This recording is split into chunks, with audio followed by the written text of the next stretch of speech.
मेटानं क्रेड या भारतीय फिनटेक स्टार्टअप बरोबर एक डील केलंय.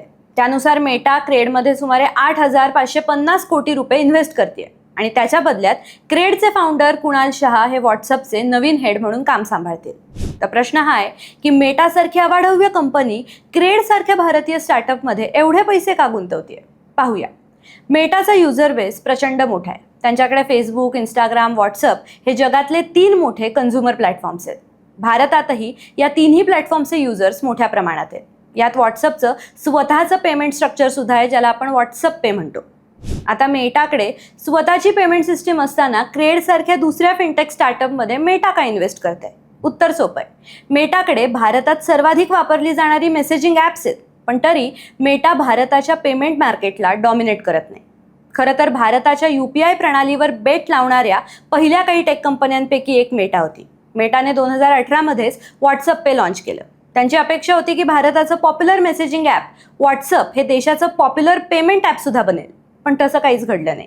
भारताची पेमेंट नियामक संस्था म्हणजे नॅशनल पेमेंट कॉर्पोरेशन ऑफ इंडियाला UPIवर कोणत्याही एका ॲपचं वर्चस्व नको होतं. UPIच्या क्षेत्रात स्पर्धा कायम राहावी म्हणून NPCIनं UPI व्यवहारांमध्ये 30% मार्केट शेअर कॅपची मर्यादा प्रस्तावित केली. व्हॉट्सअप पेसाठी तर युजर मर्यादा सुद्धा घालण्यात आल्या. सुरुवातीला व्हॉट्सअप पेला फक्त 10 लाख युजर्स जोडण्याची परवानगी होती. नंतर ही मर्यादा 2 कोटी, त्यानंतर 10 कोटी आणि अखेर 2024च्या उत्तरार्धात ही मर्यादा पूर्णपणे हटवण्यात आली.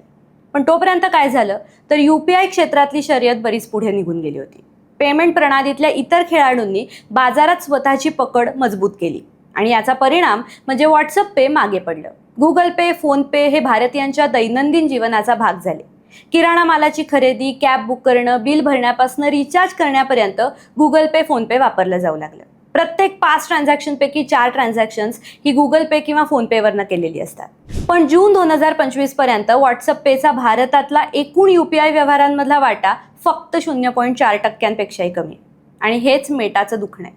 मेटाकडे भारतात सर्वाधिक प्रमाणात वापरली जाणारी डिजिटल प्लॅटफॉर्म्स आहेत, पण मेटाला भारतीयांची डिजिटल पेमेंट करण्याची सवय मात्र त्यांच्याकडे वळवता येत नाही.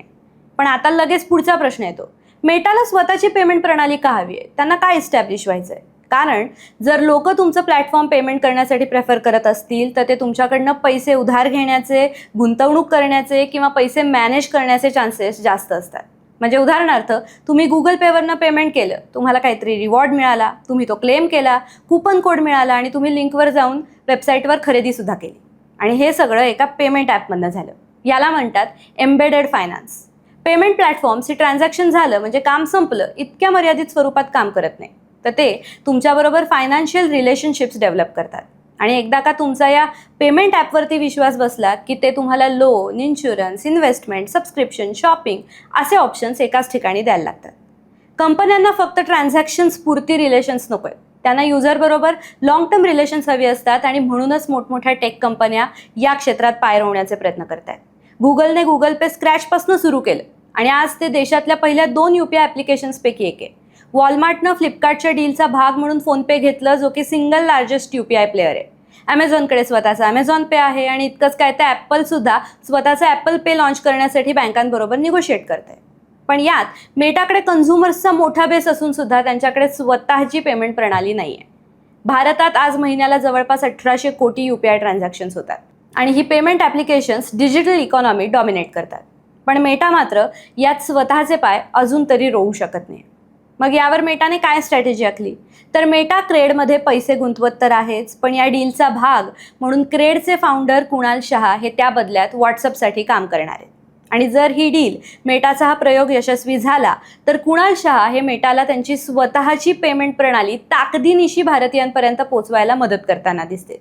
त्यामुळे कुणाल शहा त्यांचा क्रेड हा फिनटेक स्टार्टअप याबद्दल सुद्धा आपण जाणून घ्यायला हवं.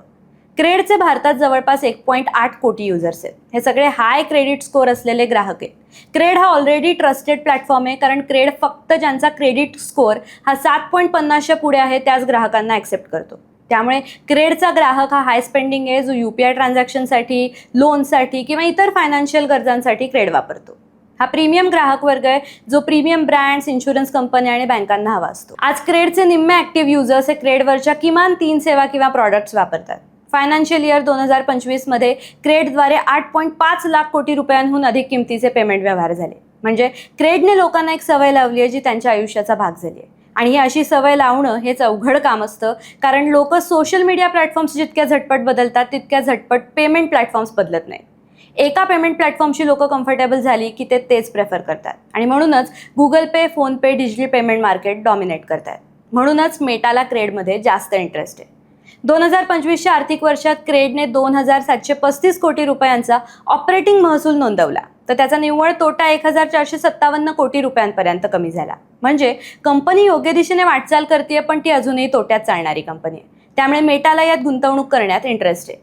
पण या सगळ्यात एका गोष्टीकडे आपलं दुर्लक्ष होतं. मेटा ही ॲड्सवर चालणारी कंपनी. 2025मध्ये केवळ जाहिरातींमधनं मेटाने $196 अब्ज महसूल कमवला. हा तिच्या एकूण महसुलाच्या सुमारे 98% इतका आहे. त्यामुळे इथेही मेटा क्रेडच्या युजर्सची माहिती गोळा करणार का? तर नाही. मेटाला क्रेडच्या युजर्सचा ॲक्सेस मिळणार नाहीये. पण यामुळे मेटाला भारतातल्या वेगाने वाढणाऱ्या फिनटेक इकोसिस्टीममध्ये स्वतःचे पाय रोवता येणार आहे. त्यामुळे क्रेड आज तोट्यात आहे, पण भविष्यात ती फायद्यात येऊ शकते, म्हणून मेटाला क्रेडमध्ये इंटरेस्ट नाहीये. तर क्रेडने आज अशी गोष्ट उभी केली आहे जी उभी करायला मेटालाही जमलं नाही. या डीलमुळे क्रेडच्या युजर्सचा ॲक्सेसही क्रेडकडेच राहणार आहे, तो मेटाबरोबर शेअर केला जाणार नाही. पण या डीलमुळे मेटा भारतातल्या फास्टेस्ट ग्रोईंग फिनटेकच्या आणि भारताच्या डिजिटल इकॉनॉमीच्या अजूनच जवळ येणार आहे. त्यामुळे फायनान्स क्षेत्रातली ही स्पर्धा आहे. कारण जर का एखादी कंपनी, प्लॅटफॉर्म तुमच्या पेमेंट, लोन, इन्व्हेस्टमेंट, फायनान्स मॅनेजमेंटसाठी पसंतीचं झालं तर त्याची तुम्हाला सवय लागते. या सवयींमधनं एक विश्वास निर्माण होतो आणि याच विश्वासातून इतर अनेक उत्पादनं, सेवा विकण्याच्या संधी उपलब्ध होतात. आणि हेच ओळखून मेटाला क्रेडमध्ये इंटरेस्ट वाटतो. म्हणून मेटा क्रेडसारख्या तोटातल्या कंपनीमध्ये गुंतवणूक करत आहे. तुर्तास इथेच थांबूया. याबद्दलची तुमची मतं आम्हाला कमेंट करून नक्की सांगा आणि पाहत राहा odd even for more such content.